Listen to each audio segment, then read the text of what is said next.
नमस्कार दोस्तों, स्वागत है आप सभी का आज न्यूज़ चैनल में। दोस्तों, टीम की उत्साह और जोश के लिए कृपया चैनल को सब्सक्राइब करें। आज की पहली खबर वाहनों से जुड़ी हुई है। वाहनों से जुड़े कागजातों की वैधता फिर बढ़ी। अब 30 सितंबर तक मान्य रहेंगे ड्राइविंग लाइसेंस, आरसी और गाड़ी का परमिट।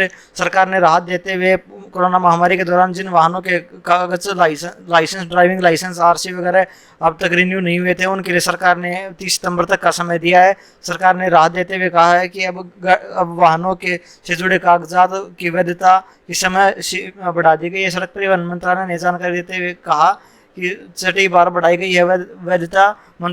सड़क परिवहन मंत्रालय ने डिटेल में सारी जानकारी वेबसाइट पर उपलब्ध करवाई है। तो कहा है कि वाहनों से जुड़ी वैधता की समय सीमा बढ़ा दी गई है। अगली खबर प्रदूषण को लेकर आई है। प्रदूषण में एक जैसा प्रदूषण प्रमाण पत्र मान्य सभी वाहनों के लिए लागू होगा ये निर्णय। सरकार ने पूरे देश में एक जैसा प्रदूषण प्रमाण पत्र जारी किया है। ज़्यादा प्रदूषण पर मान्य की पर्ची दी जाएगी। पूरे देश में एक समान प्रदूषण प्रमाण पत्र होगा जिसमें नेशनल डाटा से कनेक्टेड रहेगा। अब पूरे देश भर में एक ही पोल्यूशन की पर्ची मान्य होगी तथा पूरे देश के लिए अब अलग अलग राज्यों के अनुसार आपको पोल्यूशन चेक सेंटर पे पर्ची कटवाने की जरूरत नहीं पड़ेगी। अब पूरे देश के लिए एक ही फीस कटेगी। सेंट्रल मोटर व्हीकल 1989 में परिवर्तन किया गया है, जिसके अनुसार अब पूरे देश के लिए एक ही पोल्यूशन का प्रमाण पत्र जारी किया जाएगा। तो ज़्यादा प्रदूषण पर मिलेगी अमान्य पर्ची। जब किसी गाड़ी का ज़्यादा प्रदूषण की होगा, उस गाड़ी के लिए प्रदूषण की अमान्य पर्ची दी जाएगी। जब मापदंडों पर जो वाहन खरे उतरेंगे उनको ही पोल्यूशन का प्रमाण पत्र जारी किया जाएगा। अब से यह नियम लागू हो जाएगा। अगली खबर ईवी ओलिस प्राइस को लेकर आई है। 20% तक सस्ते होंगे खाद्य तेल। सरकार ने इंपोर्ट ड्यूटी घटाई। सरकार ने खाद्य तेलों की महंगाई को लगातार बढ़ती हुई महंगाई को देखते हुए यह बड़ा निर्णय लिया है। सरकार ने कहा है कि अब से 20 इंपोर्ट ड्यूटी घटाने से लगभग 20% खाद्य तेलों पर प्राइस कम हो जाएंगे और लगातार बढ़ते हुए खाद्य तेलों एवं ईंधन के तेलों पर शतक लगा चुके हैं। कई स्टेटों में, राजस्थान वगैरह कई राज्यों में 100 के पार तेल पहुंच चुका है। लेकिन इस बार सरकार ने खाद्य के जो तेल है उन पर इम्पोर्ट ड्यूटी घटाने से 20% तक प्राइस कम हो जाएंगे। भारत एक ऐसा देश है जहां पर खाद्य तेलों की खपत ज़्यादा है तथा उस पैदावार कम है, जिसके कारण से लगातार तेल आसमान छू रहे हैं। एम्स में शुक्रवार से शुरू होगी ओपीडी सेवाएं। ऑनलाइन कराना होगा रजिस्ट्रेशन। सरकार एम्स में लगातार कोरोना महामारी के चलते एम्स में ओपीडी सेवाएं बंद की गई थी तथा जिन सिर्फ ओनली कोरोना के पेशेंट लिए जा रहे थे। लेकिन अब सरकार ने शुक्रवार से ओपीडी की सेवाएं शुरू कर दी हैं। आरंभ में सरकार ने कहा है कि टेलीफोन और फोन और ऑनलाइन के जरिए ओपीडी सेवा की बुकिंग करवाई जा सकती है। अगली बड़ी खबर, ट्राई ने किए वेब पोर्टल लॉन्च। अपने मनपसंद चैनल और सब्सक्रिप्शन का चुनाव कर सकेंगे उपभोक्ता। ट्राई भारतीय दूरसंचार नियामक ट्राई ने उपभोक्ताओं के हितों को ध्यान में रखते हुए एक वेब पोर्टल लॉन्च किया है। इस वेब पोर्टल के जरिए उपभोक्ता अपना मनपसंद चैनल चुन सकेंगे और अवांछित चैनल को हटा सकेंगे।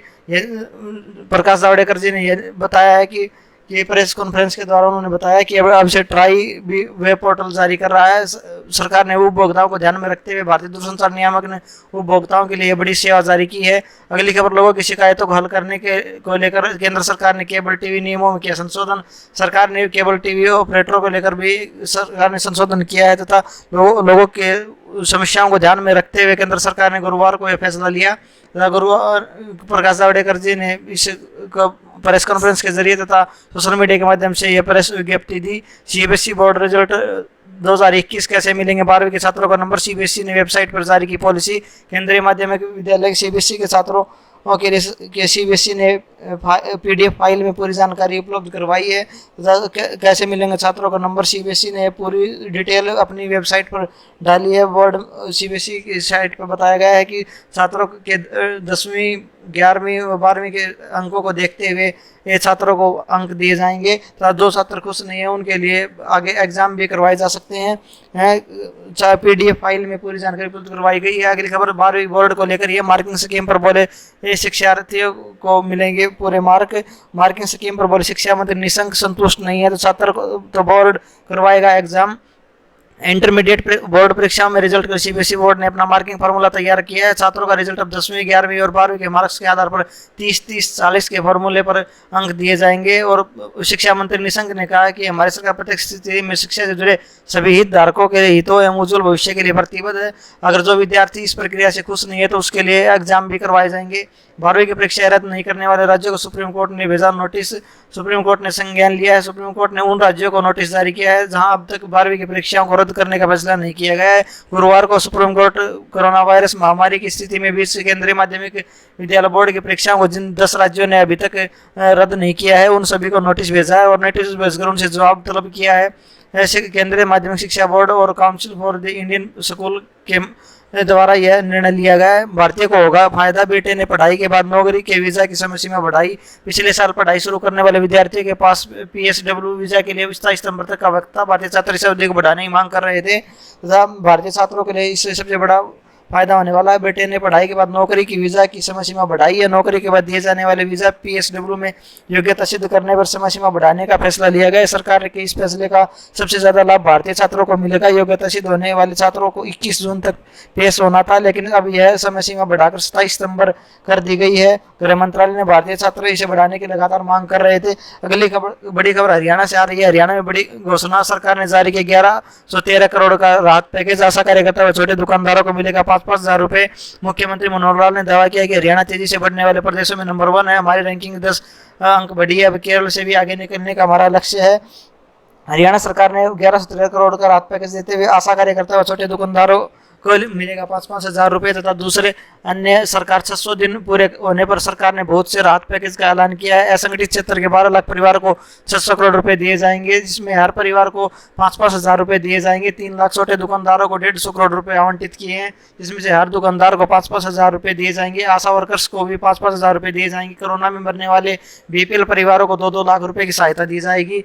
इसके अतिरिक्त भी सरकार ने बहुत से राहत पैकेज की घोषणा की है। मनोहर लाल सरकार ने कहा कि ई ट्रैक्टर खरीदने वाले पहले 600 किसानों को 25% छूट मिलेगी। मनोहर सरकार ने कहा कि असंगठित क्षेत्र के श्रमिकों को योजना का लाभ प्रदान करने के लिए पोर्टल पर फॉर्म उपलब्ध करवा दिए गए हैं तथा जो लाभार्थी इसका लाभ लेना चाहते हैं वो वहां पर अपना आवेदन दे सकते हैं। मुख्यमंत्री मनोहर लाल ने सरकार के 600 दिन पूरे होने पर बड़ा राहत पैकेज का ऐलान किया है। अगली बड़ी खबर उड़ीसा से आ रही है। उड़ीसा के CM नवीन पटनायक ने भी घोषित किया कोविड सहायता पैकेज। मजदूरों को मिलेंगे अतिरिक्त 1500 रुपए। नवीन पटनायक जी ने कोविड सहायता पैकेज का ऐलान किया है। मजदूरों को मिलेंगे अतिरिक्त 1500 रुपए। 1690 करोड़ रुपए के कोविड सहायता पैकेज का ऐलान किया है। ओडिशा सरकार ने गुरुवार को आर्थिक पैकेज की सहायता का ऐलान किया। इस पैकेज के तहत निर्माण क्षेत्र के प्रत्येक पंजीकृत श्रमिकों को अतिरिक्त 1500 रुपए मिलेंगे। इसके अलावा भूमिहीन किसानों को 1000 रुपए अतिरिक्त मिलेगा। अगली बड़ी खबर हरियाणा से आ रही है। हरियाणा सरकार ने अब राशन डिपो पर भी मिलेगा जनरल स्टोर का सामान। डिप्टी CM ने शुरू किया पायलट प्रोजेक्ट। हरियाणा सरकार के आत्मनिर्भर हरियाणा अभियान में आज उस वक्त एक नया अध्याय जुड़ गया जब हरियाणा के डिप्टी CM ने यह निर्णय लिया कि ब्रांडेड FMCG कंपनियों के सामान की बिक्री करने की योजना की शुरुआत की है। हरियाणा में अब राशन डिपो पर भी FMCG कंपनियों के सामान जनरल स्टोर की तरह मिलेगा।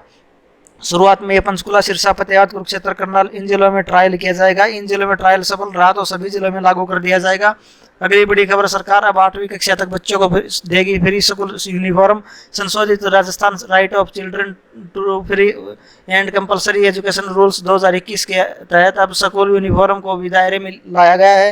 राजस्थान सरकार ने स्कूली बच्चों को सौगात दी है। सरकार अब 8वीं तक के बच्चों को फ्री में यूनिफॉर्म उपलब्ध करवाएगी। अभी तक इस कानून के तहत राज्य में बच्चों को सरकारी स्कूल में कक्षा 8वीं तक निःशुल्क शिक्षा का प्रावधान किया गया था लेकिन अब इसमें स्कूली यूनिफॉर्म और किताबों को भी जोड़ दिया गया है। सरकार ने बच्चों के लिए बहुत बड़ी राहत और सौगात दी है। वर्ष 2021 से ही यह निर्णय लागू किया गया है। दिल्ली सरकार की कवायद अगले हफ्ते से ऑनलाइन मिलेंगे लर्निंग लाइसेंस। फिर घर बैठे पाए कई सेवाएं अगले हफ्ते से ऑनलाइन मिलना शुरू हो जाएंगे। Learning licence. परिवहन विभाग के एक वरिष्ठ अधिकारी ने बताया कि 60 से ज्यादा सेवाओं का ऑनलाइन ट्रायल अंतिम चरण में है। सरकार ने कहा कि अब आपको परिवहन डिपार्टमेंट के बार बार चक्कर लगाने की जरूरत नहीं पड़ेगी। घर पर ही अपने समय का सदुपयोग करें तथा महामारी में घर से बाहर निकले तो ही अच्छा है। साइबर ठगी से निपटने गृह मंत्रालय ने जारी किया हेल्पलाइन नंबर। संबंधित एजेंसियां पैसे वापस दिलाने में करेंगी मदद। साइबर ठगी से निपटने के लिए गृह मंत्रालय ने एक हेल्पलाइन जारी की है, जिसपे संबंधित एजेंसी आपको पूरी मदद करेगी। साइबर ठगी का शिकार हुए लोगों को अब परेशान होने की जरूरत नहीं है। अब सरकार ने एक हेल्पलाइन नंबर शुरू किया है, 155260 पर आप इस हेल्पलाइन नंबर पर संपर्क कर सकते हैं तथा अपनी शिकायत वहां पर दर्ज करवा सकते हैं। अगली बड़ी खबर, इलाहाबाद हाईकोर्ट से शिक्षकों और शिक्षक स्टाफ को बड़ी राहत, जाने पेंशन से जुड़ा नया आदेश। इलाहाबाद हाईकोर्ट की लखनऊ बेंच ने 1 अप्रैल 2005 से पहले नियुक्त शिक्षकों और गैर शिक्षक स्टाफ को पुरानी पेंशन स्कीम का लाभ देने का आदेश दिया है। इलाहाबाद हाईकोर्ट ने बड़ी राहत दी है। अगली बड़ी खबर, हरियाणा से, हरियाणा के खोरी गांव में 10,000 घरों को हटाने के आदेश दिया पर रोक लगाने को से सुप्रीम कोर्ट का इनकार। जाने क्या कहा, हरियाणा के खोरी गांव में 10,000 घरों को हटाने के आदेश पर सुप्रीम कोर्ट का इनकार। सुप्रीम कोर्ट ने कहा है कि फरीदाबाद के खोरी गांव के नजदीक अरावली क्षेत्र के करीब बने 10,000 घरों को ढहाने पर शुक्रवार को मना कर दिया गया। कहा कि वन क्षेत्र पर कब्जा नहीं